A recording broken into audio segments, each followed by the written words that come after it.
যে মহান স্রষ্টা এই সারা বিশ্বকে সৃষ্টি করেছেন, এখানে মানব জাতিকে সৃষ্টি সেরা করে সৃষ্টি করেছেন।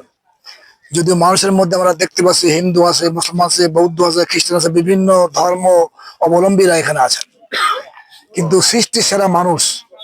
এই জন্য একে অপরকে সম্মান মর্যাদা দেওয়া এটা হলো মানুষের দায়িত্ব এবং কর্তব্য।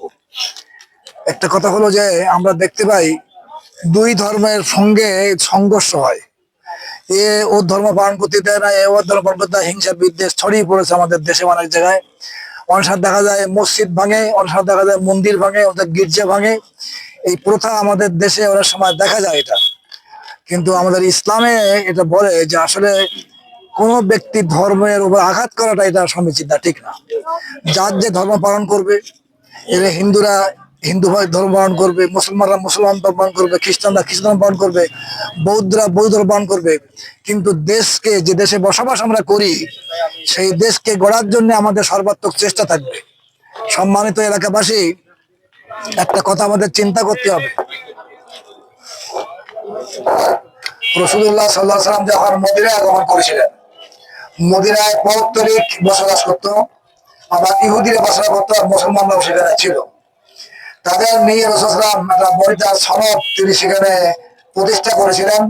সেই সনদের মধ্যে ছিল যে মদিনা এলাকায় আমরা বসবাস করছি, এই দেশকে, এই এলাকাকে আমরা রক্ষা করার জন্য আমরা সর্বাত্মক ভাবে সকলেই সচেষ্ট থাকবো।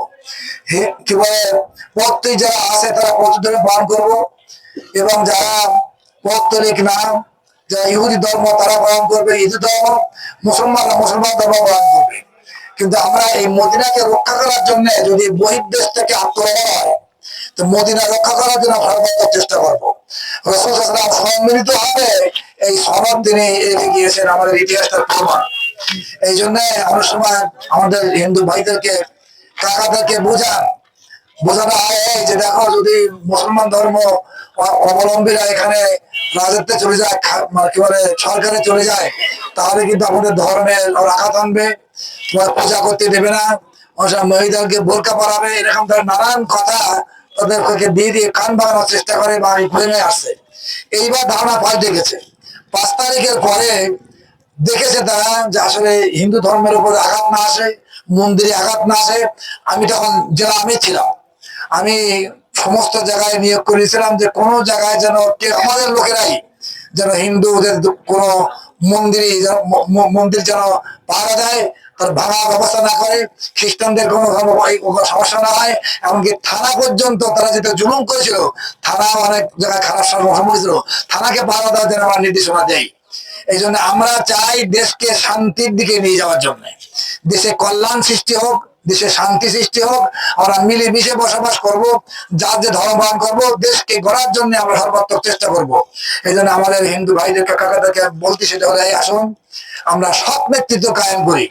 দেশের শান্তি আসলে কোনো ধর্ম অবলম্বী যারা, তারা অন্যের অধিকার নষ্ট করে না, অন্যের জানার উপরে, মালের উপরে, ইজ্জতের উপরে, ধর্মের উপরে তারা আঘাত করে না। ধর্ম অবলম্বীরা, যারা ধর্ম পালন করে, ধার্মিক যারা, তারা এটা করে না। অধার্মিক যারা, তারা এটা করে। এই জন্য আসুন আমরা ঐক্যবদ্ধ ভাবে দেশকে গড়ার চিন্তা ভাবনা করি, সৎ নেতৃত্ব কায়েম করার চেষ্টা করি, তাহলে দেশে শান্তি ফিরিয়ে আসবে, মারামারি হারাহারি কাটাকাটি থাকবে না।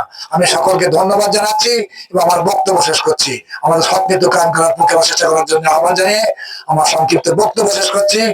আসসালামু আলাইকুম ওয়া রাহমাতুল্লাহি ওয়া বারাকাতুহু।